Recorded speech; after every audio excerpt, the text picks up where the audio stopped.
Hello, welcome to another episode of the Horror Vision Horror Podcast. I'm Shawn. I am Anthony.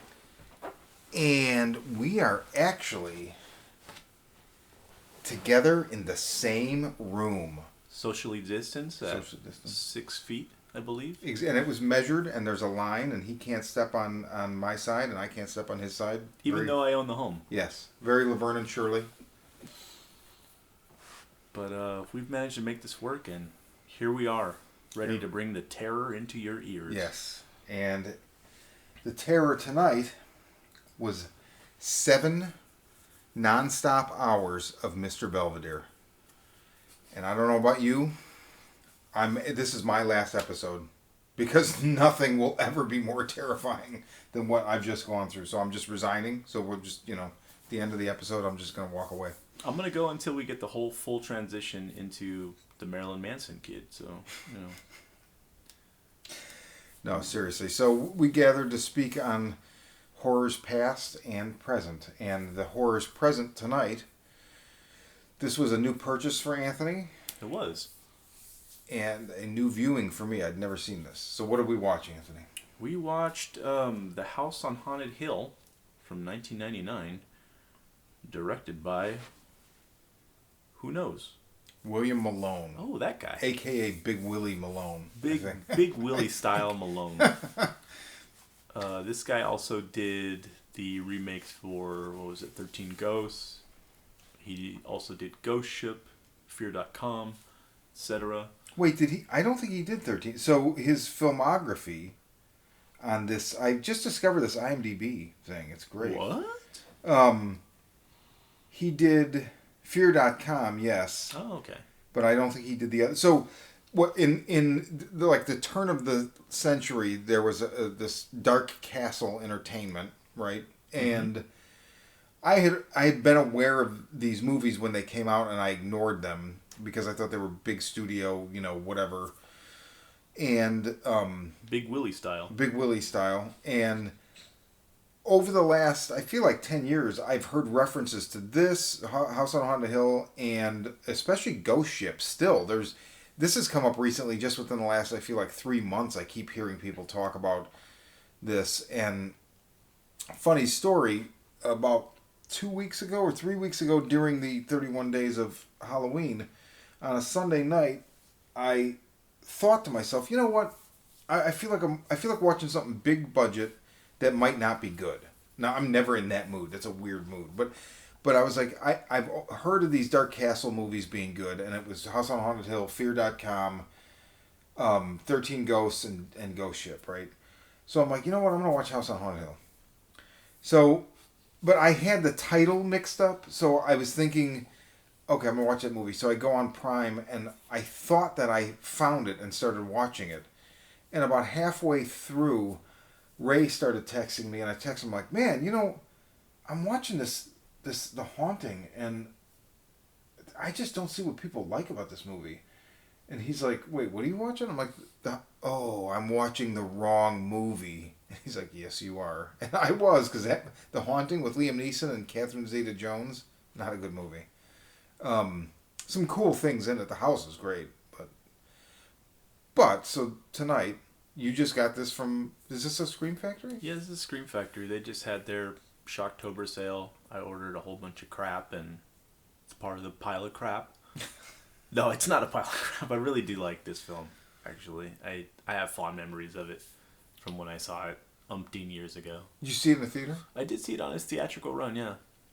And it's got a cool direct-to-DVD sequel that was Really? pretty good. Return to House on Haunted Hill, which you also get Jeffrey Combs back with. As the doctor. So that was one of the highlights for me, was definitely Jeffrey Combs. Mm-hmm. So how was this in the theater? Like, describe, did these do well? Not to my knowledge. At that time, this was 99. Yeah. There wasn't a lot going on as far as horror went. I mean, because they were still kind of coming off the second run of, what were they, slasher films? Or maybe that was going on at the time. I think, Scream, right? Scream, etc. Yeah. Scream would have been the big thing, which was very divisive at the time. I mean, I feel like, I always remember hearing Rob Zombie refer to Scream as Party of Five, but people get stabbed. Oh my God. And I kind of agree, but I kind of also think Scream is genius. Um, I don't know. I don't know what else was going on horror wise at the time at all. I just remember all those mid to late '90s slashers that were happening. Your Valentine, your I Know What You Did Last Summer, I think etc. is that. I feel like that's yeah. I guess that would definitely be late '90s because that's definitely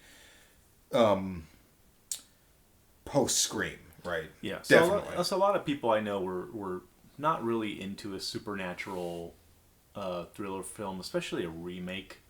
It's not thriller, but a lot of people weren't really jumping onto that. But everybody was gravitating toward all those slashers at that time. So I don't remember this one getting a whole lot of acclaim, which was unfortunate because it had some pretty decent practical effects in it. There's a lot of good. There were a lot of good laugh moments for back then. I mean, Jeffrey Combs, which everybody loves Jeffrey Combs. This was kind of the beginning of like the shaky head thing that they were doing. Involving anything supernatural. That became like a trope later on, where anytime they showed a scary ghost, it was shaking its head really, really quickly on camera. Well, I think that goes back to Jacob's Ladder. I think that's the first play. I think that's where that originates. Okay, I'll give you that. Yeah, okay. But I remember that theatrical experience being. It was a fun one for me. I remember it was probably a half-packed house. Not too many people, like I said, really gravitated, toward the film. But I did. I think Fear.com is the only one I didn't catch theatrically. But of the other three, I did go see all of them. They were decent. It was a fun time, and I remember I did own this on DVD for some years and watched it, periodically. And then as soon as this thing got announced on Blu-ray, I was like, oh, I'll add it to the list someday. And I was able to get it for a decent price. I think I only paid like $12, $13 for it this time around, which the usual going rate is $30. Yeah. So I was glad to add it to the collection. And cool to crack it open tonight and check it out. I still had some fun with it this evening. I'm glad I owned it. I'm glad we watched it. Yeah, same. It was fun.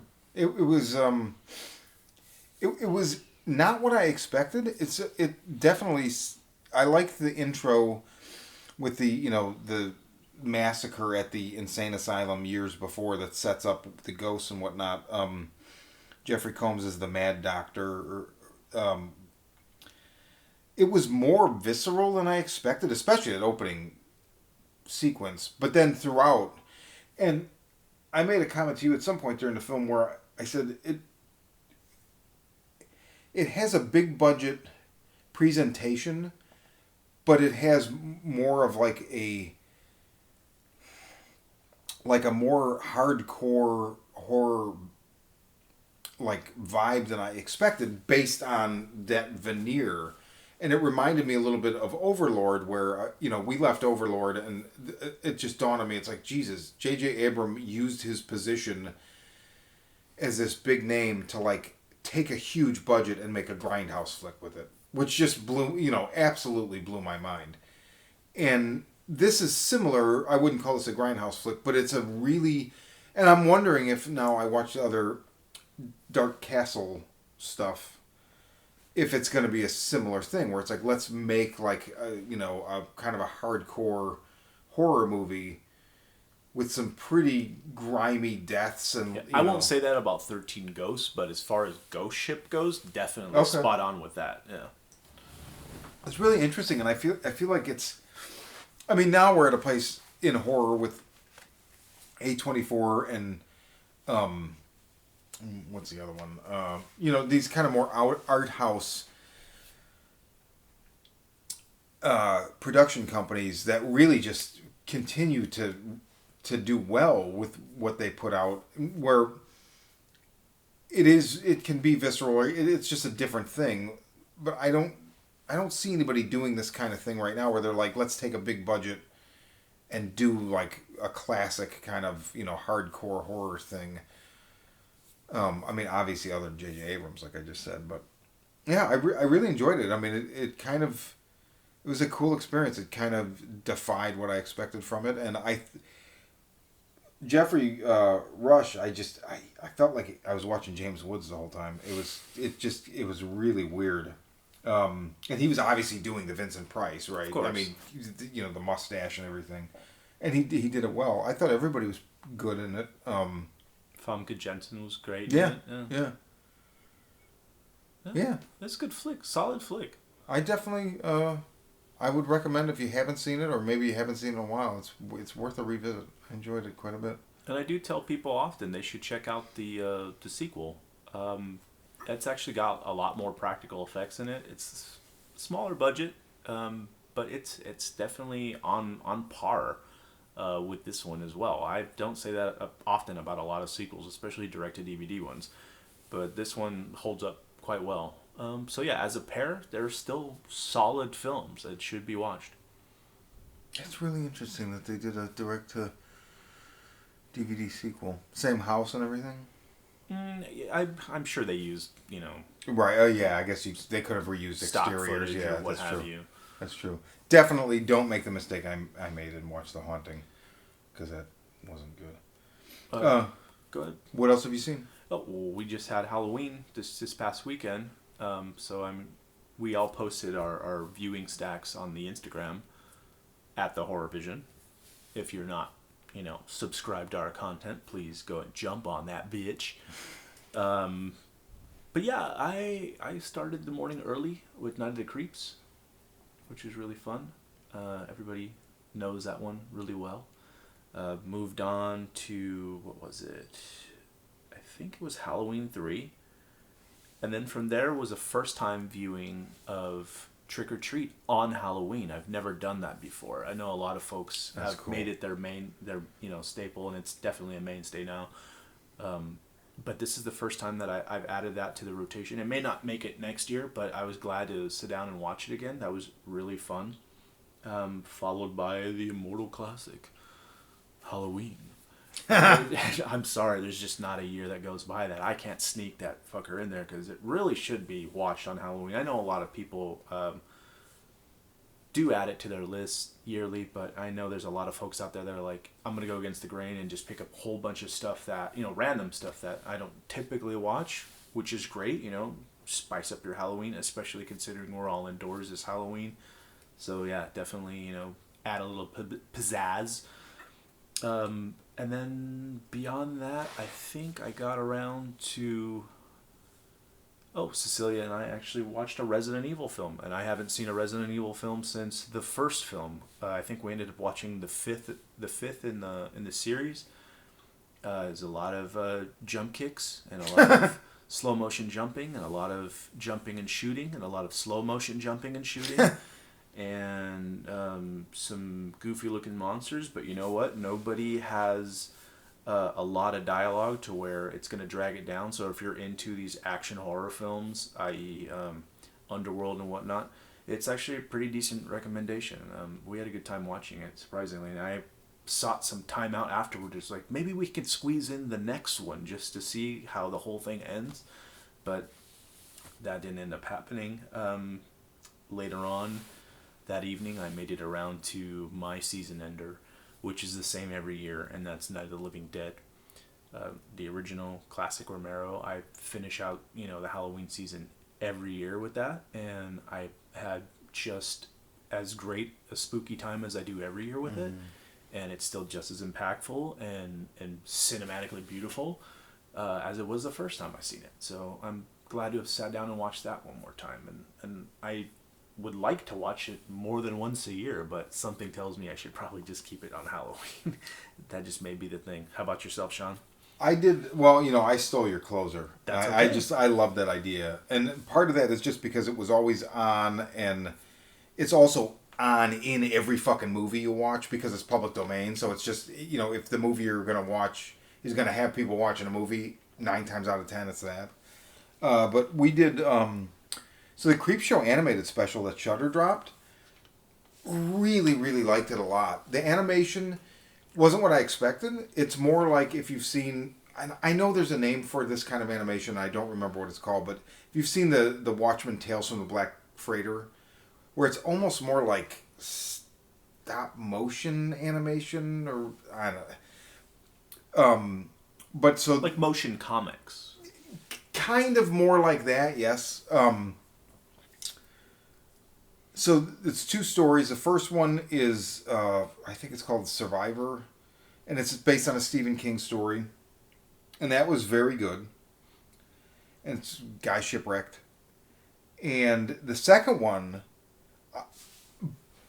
I thought was very horrific. Like it actually surprised me. So years ago, and I'd never read this, but I remember my friend Missy, big Joe Hill fan, and she told me about this story Joe Hill wrote where he wrote it as Twitter posts. And the whole thing with the story is it's a teenage girl on vacation with her parents and she hates it. You know, she's in the car and she's just tweeting. And they stop at this place out in the middle of nowhere called Circus of the Dead. And they go in and she's just tweeting the whole time. And then it turns out, like, you know, they sit down and then this person comes out and then all these, like, zombies come out. And they're like, oh, this is, like, really good, you know, effects. And, of course, it's not effects. It was pretty intense. I thought they did a really good job with it. And for the first time being exposed to this story, it was a really good first exposure to it. It was really cool. And just... I love seeing the Stephen King, Joe Hill stories juxtaposed together. I think that's really cool. And I'm just surprised nobody else is doing shit like that. Like with... I feel like Shudder and the Creepshow especially just seem to really be like pounding out content by especially Stephen King. And it's... I don't know, it's just interesting. It's definitely a good way to get out some of his short stories, his early short stories. So we did that. Then we did, at Kirsten's request, which, you know, I would have probably put it on that night anyway, because like you said, Halloween, 78. And you know, one of the things I realized watching it again this year, I don't commonly say in my everyday life, like, Halloween is one of my favorite movies. And I realized it totally is one of my favorite movies. I mean, it just... I know it by the back of my hand. Yeah, you just saved yourself a smack in the mouth from me right now. No, I'm just kidding. Nice. But there's something so... It's like a comfort food, but also it's so... Like, the economic way that everything happens in it is so pleasing to me. I mean, it's so simple and uncomplicated, but still so fucking effective. And there's next to no blood in it. I mean... There's so many moments. I mean, I don't know that there's anything that scares me, although I will say that there's, like, I love the scene where it's like Tommy looking out the window and he sees Michael Myers carry the other girl's body around the house. You know, the boogeyman. And I love. I've been doing this to my cat all week.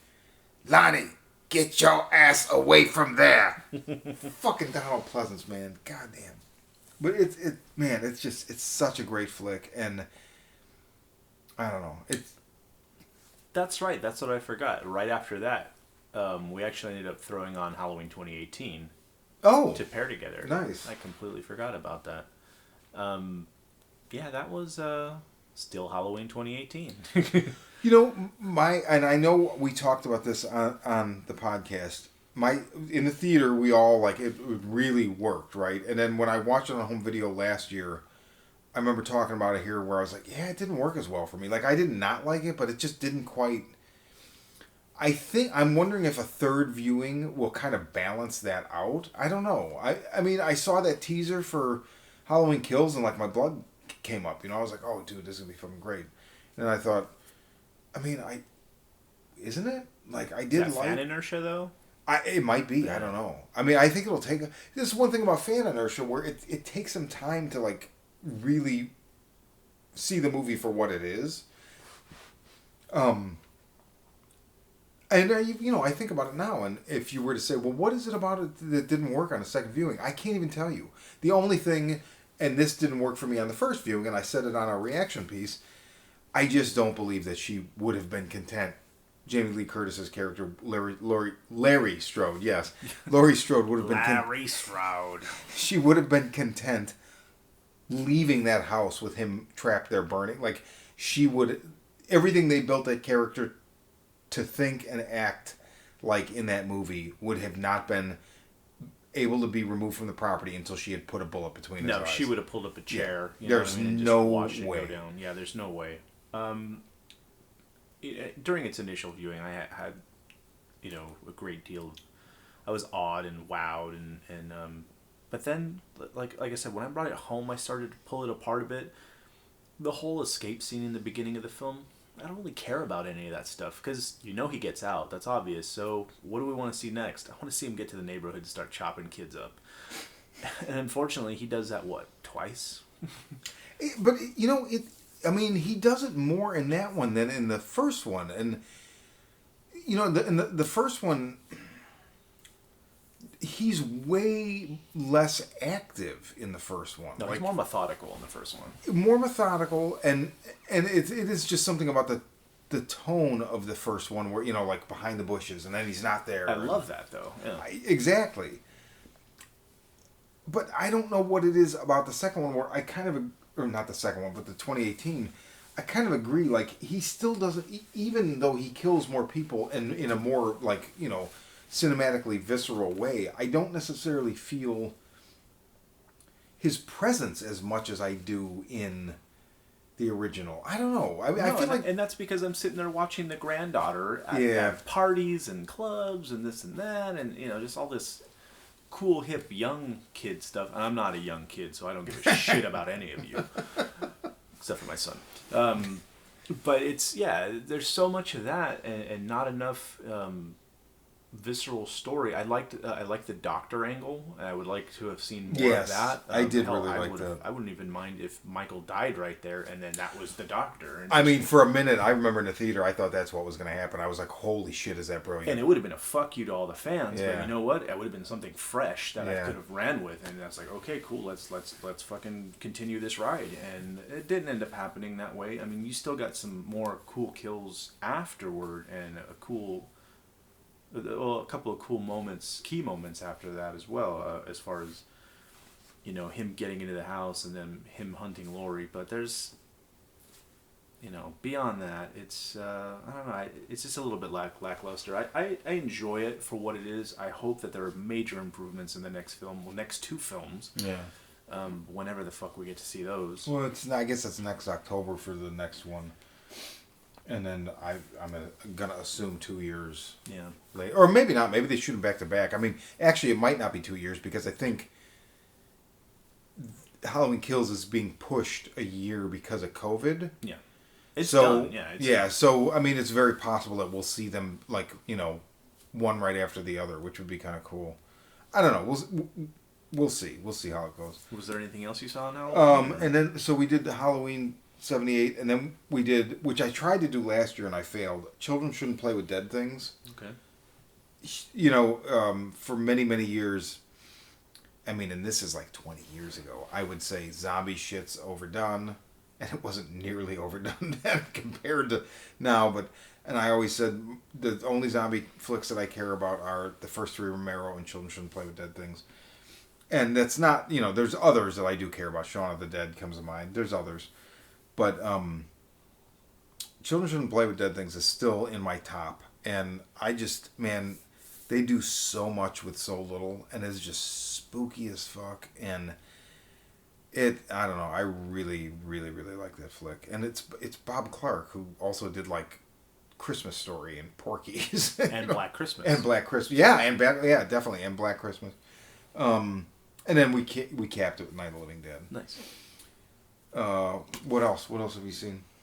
That's pretty much been it. I mean, I kind of went full blast on Halloween. I got out 6 movies. Yeah, I mean, that's quite a bit. That's a week's worth right there in one day. And then back to the grind, and here we are tonight with the newest viewing that I've had yet, or a reviewing of rewatch of House on what is it? Haunted Hill? House on Haunted Hill, yeah. That's been about it. Last thing, so earlier today, Kirsten and I watched on Netflix His House. It's going to be in my top 10 of the year, no doubt. I think... What's the premise? So, it's a couple, a man and a woman, who are refugees from Africa. So it starts with them and their daughter, who's probably about 8, just getting out of this. There's where they're from, 2 tribes, and they're just killing one another. So it's one of those You just see guys with machine guns walking into these, thatched roof villages, just killing everybody indiscriminately. Terrible. And they get out, they get on a boat, and they lose the daughter. She drowns. And then they end up in England, and they're in the refugee camp, and they get chosen. They go before a board, and they're like, we're going to put you in a house. You're going to get 74 pounds a week, or I think it's a week. You can't supplement your income. You can't do this. You can't do that. You really get this impression that, like, okay, so they went from a terrible situation to this place where they're like, okay, things will be better, and then they're in this camp, and then they get this house, but it's like there's all these rules, and so it's like, oh, geez, and the house is kind of, it's a British slum basically, and there's something wrong with the house. It's haunted, or there's some kind of entity there, and it starts really, really fucking with them. Directed by Remy Weeks. I'm terrible with names. So, the woman is played by Wunmi Mosaku, who was Ruby on Lovecraft Country. And man, it's just really good. So they really play a lot with perception. And the house is run down. There's like a hole in the wall, and the wallpaper's falling off. And this thing moves when it physically manifests. It looks like a human sometimes, and it moves through the walls. So you'll see like it looking at them through the hole. I mean, these are images we've seen before, but the way they do it is really, really cool. And the way that it plays with their psychology is really interesting. And then the way that it eventually, like, when you kind of start to understand what it is actually that's happening, there is some amazing imagery in it, though. Some, like, hallucinatory dreamscape kind of stuff. One in particular, a lot of it having to do with the ocean, because that's where this, like, their main point of trauma in losing the girl. And then there was a moment where there's like a revelation about their family later in the movie that blew us. I mean, we were both like, "Oh my god!"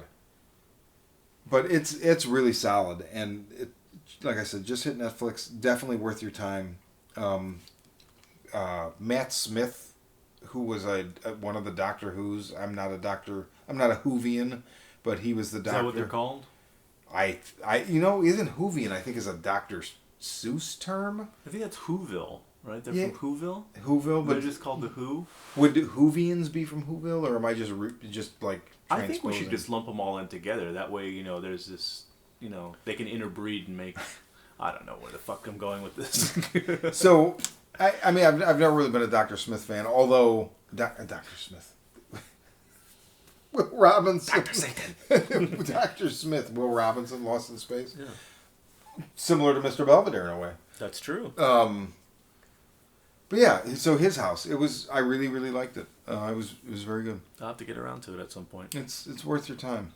It's some general. There were 2 moments that were genuinely. It wasn't just a jump scare. It was like, ugh, like chills that go all the way up your back, and stay, and like resonate and like slowly echo off. It was cool. I haven't had that in a while.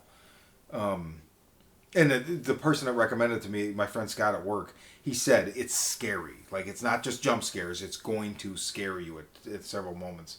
And he was right. And I appreciate that, because there's not many movies that do that. So there's a flick I'm trying to get through right now. I think I'm about 30 minutes in on Shudder. I think it's called The Devil's Hour or something like that. No, Cleansing Hour? Cleansing Hour. Overseas, it's called The Devil's Hour. And then, it's getting to the point where it's like, okay, I need to sit down and watch this on a full screen instead of my phone on lunch from time to time. Like, I need to finish this because it's actually getting good. So I watched the first 20 minutes. I remember you said somebody, one of the guys we follow online, I forget who, was talking about that was really good. Mm-hmm. I couldn't get past... So you know how, the way that it starts, so it's basically like a fake exorcism show, mm-hmm. right? So it's like it starts with this like elaborate exorcism scenario, and then you basically get the cut, and then like the priest, the guy that played the priest, I couldn't. it wasn't just the way the actor was, it was the way it was written, because it was so like, cut, all right, who's going drinking with us? And then they're doing like karaoke and shots, and I was like, oh God, it's like became a Mountain Dew thing. Yeah. So you have to let me know how it works out, because I'm just like, I can't wait for all these assholes to die. Yeah, and that was a definite. And actually, that also reminds me, I don't. So Blood Vessel dropped this week on Shudder, and I ended up watching it. Man, I don't know. I always try to find something good to say, and I didn't hate it. It's very well made, and I think there's a definite audience for it. But I felt like it was kind of trying to be the dog soldiers of Strigoi vampires, and it just didn't really work for me. It's life raft, like World War II, life raft in the middle of the ocean, a bunch of allies with a Russian prisoner. Oh my God, we're going to die out here, blah, blah, blah. They see a ship, it's a Nazi, warship or whatever. They're like, oh, fuck, whatever. As long as we're not, as long as we're not stranded here dying. So they try to get somebody's attention. There's nobody there. They find a way to get onto the ship. They can't find anybody, and then lo and behold, it's overrun with Strigoi vampires. And it's like so obviously what Dog Soldiers does so well is the military and the monster fight. This has the same thing, and I don't know. It just, like I said, I don't want to tell people not to try it. It's a well-made movie. It just didn't work for me. It's a polished turd. No, I wouldn't go that. I wouldn't go that far. But I definitely think there are some people that will like it. I think there's an audience for it. Just it wasn't me. So for fans of, yeah. I mean, definitely. Like if you're like, God, I want another movie like Dog Soldiers. This is trying to be that, and you may like it. I just hold Dog Soldiers in such extremely high regard that actually this kind of even like pissed me off a little bit, because I'm wow, a little bit. No, fair enough. So, but teach their own. I mean, the Dog Soldiers guys, they had that other film. Well, I think it was the effects team. They did that Howl movie. That's the train. Yeah, which if you haven't seen yet, I've seen it. It's good. It's did good. You enjoy it? I did. I mean, the werewolves in Dog Soldiers to me are the best werewolves of all fucking time. I know American Werewolf in London is great. I would say the Dog Soldiers werewolves are about 1 million times better. I feel the back of my hand getting hot. No, I'm kidding. No, I mean, no, they're fucking fantastic. It's unbelievable. I mean, even just the image you always see of the one standing over the Sarge in bed, that's like the most common, I feel like, Dog Soldiers image I see online. Even just right there, that every time I see it, it just blows me away. It's like, I don't know. I've never seen anything like that before. I just think they're masterful. Because I've gone back and seen like transformations in the Howling and stuff like that, and some of that just looks idiotic. And I love the Howling, and I think it's a great flick, but it doesn't hold it just doesn't hold a candle. Now, I don't want to hold that against other werewolf movies. Like the Werewolf and Ginger Snaps isn't great at all, but it looks derpy as hell. I was just gonna say that. Yeah, but I love Ginger Snaps, so exactly. I don't hold the werewolves against it. And Howl I enjoyed. The werewolves did not take anything away from it. I just find it hard to believe it's the same effects team, because it just seems like there's a bit of CG thrown in there as well. Is there? Yeah, there's a tad, but a majority of that film's all done in practical. But that's a solid flick. It's another Siege kind of, It's funny then that effects team would have done 2 Siege horror films with werewolves. That's interesting. Money talks. Yeah, definitely. So and we'll just maybe wrap it with this. We were talking earlier. There was so we started a Facebook discussion group called the Horror Vision Horror Podcast Discussion Group. Funny enough. So if you follow us on Facebook, or if you're on Facebook, find it, join the discussion. We're having a really good time, and there's like some people posting some awesome short films and articles. And one of the things that was posted recently was a article. I forget what website it was on. I think it might have been Den of Geek, but it was like the story behind Dog Soldiers, and it was cool just to read like Neil Marshall and Kevin McKidd and all these people kind of talking about this movie. And what I did not realize is like the idea of a sequel, which we talked about earlier. I believe 2 different occasions in the last almost 20 years, another production company or studio has picked up the rights to Dog Soldiers and almost done a sequel, and then it just never happens, which is probably for the best. And so now Neil Marshall and Kevin McKidd were both quoted in saying this, that like, yeah, this could happen. It was originally written as a trilogy. The second movie was going to show you how they make the Dog Soldiers, like all this stuff. I'm like, oh my God, this is amazing. And the fact that Neil Marshall, who did a lot of Game of Thrones, I guess. I didn't watch Game of Thrones. Nor I. I mean, I'm sure he can pretty much do whatever he wants. I'm not that big a dork. I don't know. I'm sorry. But, yeah, I know it's on Den of Geek. Rick Powell in the group shared it, so thanks, Rick. And it's just a really great article, and just cool to see kind of behind the scenes, and especially cool to see them talking about how they might do a sequel. So, very cool. So, okay. Anything else? Yeah.